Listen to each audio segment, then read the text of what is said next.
Good evening, intuitives. Long day yesterday. I hate outings. I hate working outings. I might do another video on that. But my buddy Bullet hung out with me all day. One of my rich friends had something going on, and the boy dog doesn't really behave that well in large groups, so he hung out with me at the club. He's a little 13-pound mini dachshund hound who has a Napoleon complex, and he's hilarious because of that. But that's for another video. Thank you, new subscribers. Thanks for subscribing. Thank you, everybody who takes the time to listen to, low quality videos done by someone who doesn't know what they're doing, but I guess has some decent insights based on I read too much and my own life experiences. But thank you for listening to a small nobody channel done by a nobody aging pretty boy ex-firefighter demisexual INFJ male witch. That's a mouthful. So back on to the INFJ topics. Oh, and please feel free to share these videos if you think the content will help someone, because that's kind of like the main purpose of the channel. And by kinda, I mean it is. So back on INFJ topics, I was thinking the past few days about something that I think relates to us INFJs, and that is we are terrible at timing. We always have bad timing. We're good at many things: intuition, empathy, cuddling, cooking, reading, sex, things like that. But as far as putting the work in, going above and beyond, we're all about that. But as far as being, right place, right time, never. Not even once. The concept is foreign to me. So, INFJs, we have this tendency to over prepare for pretty much anything. It goes hand in hand with overthinking. So, over prepare, if we're preparing for a job, so to say, we will go above and beyond to try to impress the boss. And I'll give a personal example. So, if preparing for a job that you actually give a shit about, not like, oh, fuck, I need a job, I gotta have an income. I mean, like, ooh, this is the career I've always wanted, like something cool, like firefighter. So, in that sense, an INFJ will over prepare in the sense that they'll look up not only the history of the fire department, they'll find out who the chief is, when he joined the department, where he went to college, where he grew up, find anything about, like, the officers that will be doing the interviews. Like, for instance, if she was a pioneer in the hazmat field and the first female firefighter to ever be an officer and a commanding officer of a hazmat unit during a time when it was very difficult for women in general to get in the department, let alone a black woman.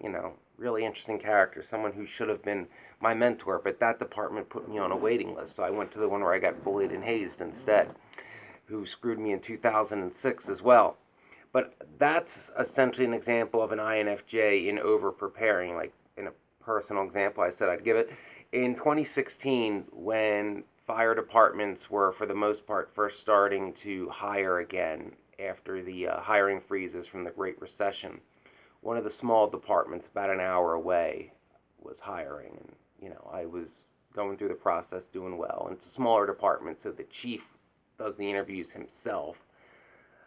So, I researched him, found out all kinds of stuff, found his LinkedIn page, and he was, immensely impressed about the knowledge I had about his career, the department in general, the area, the small city where I'd be working, and straight up told me, he said, I've been chief for 12 years, you gave the best interview I ever had. Now, I made it through that process successfully.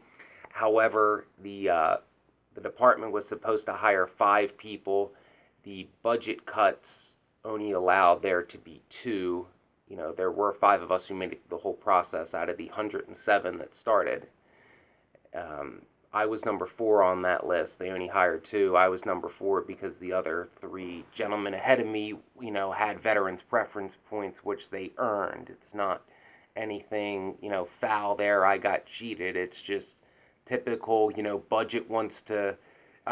city wants to cut a budget. Where do we start? The fire department, always the fire department.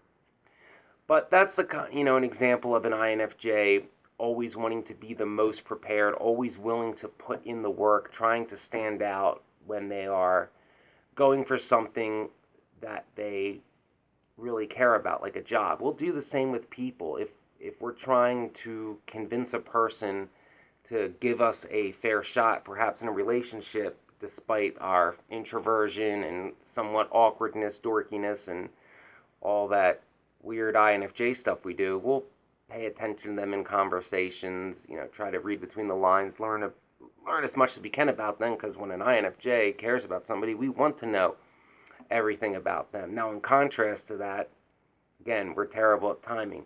We're never the people, we're always the people that we can be like perfectly qualified for a job, give a great interview, but it's like, oh, well, we can't bring somebody on right now, or, well, so and so is bringing their nephew on because he didn't get the job he wanted, and, nepotism, that's happened more than once to me.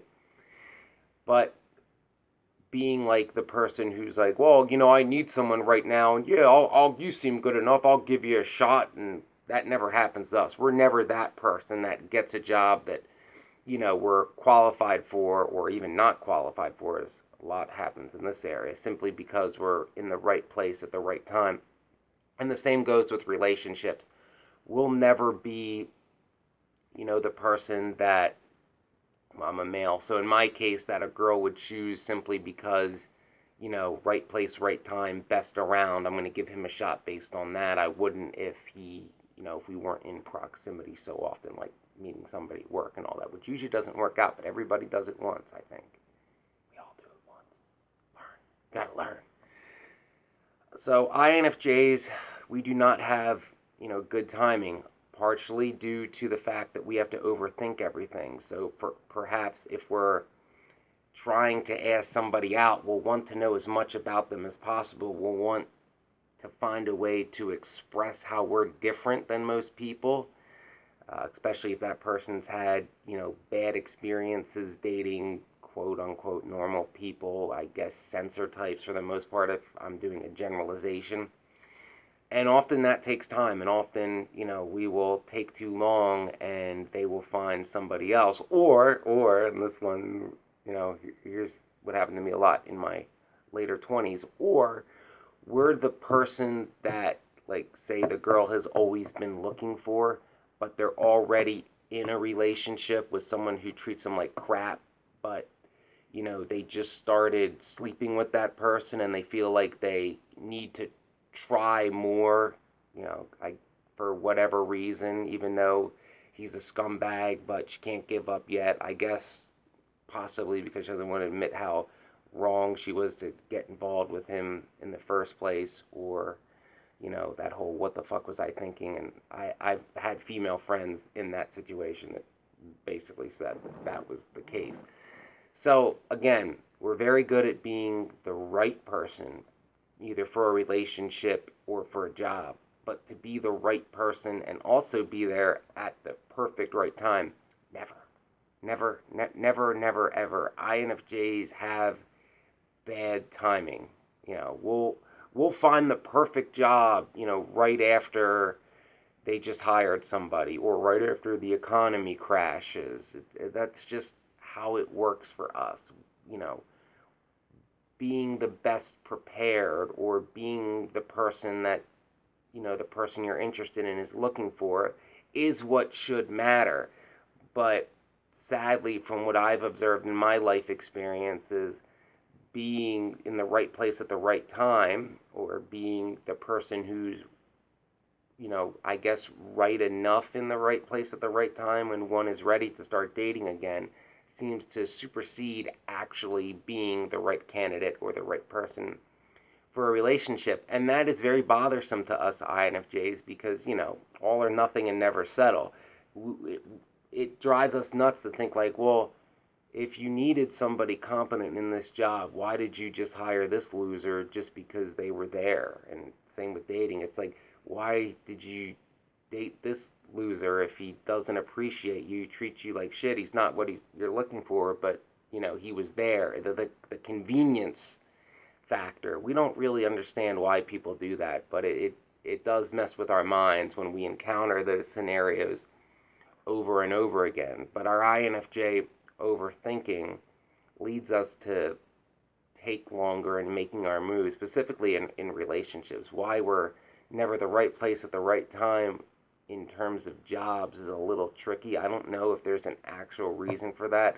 I'll say for INFJs that have dealt with narcissistic abuse, as I have, as sadly many of us had, part of that reason could be because we don't apply fast enough because we've been told our whole lives that we deserve nothing and we need to work a menial loser job, and or we should be all be landscapers because that's Chester County approved, and that we don't deserve what we've worked for, even if we make all the qualifications, have the education and all that, because people around us want us to not be successful, because narcissists want you to be beaten down. That'll make you more subservient to them. They want you to embrace the fate that they have picked out. And while that's a separate topic, I think that plays in to those of us that have been in those circumstances of why we have such terrible timing, because it takes us longer to do things, because we have to overthink it even more than other INFJs, because we're so programmed to think that it won't work out anyway, and what's the point?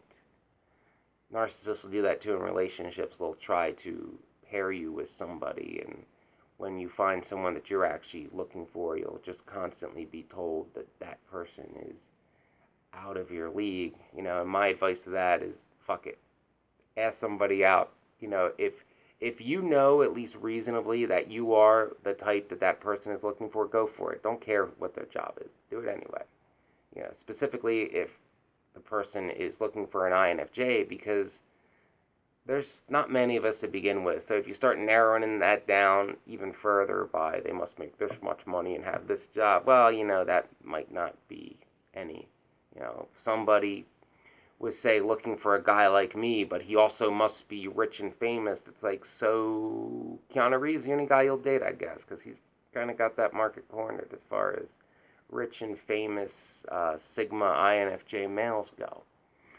So, yes, having bad timing, I think, is tied to being an INFJ. It's tied to our overthinking and somewhat to our all or nothing. We just don't ever seem to be the person who's in the right place at the right time. We're very good at being the right person or the right candidate to the fullest extent of whatever the qualifications are for whatever the person is looking for.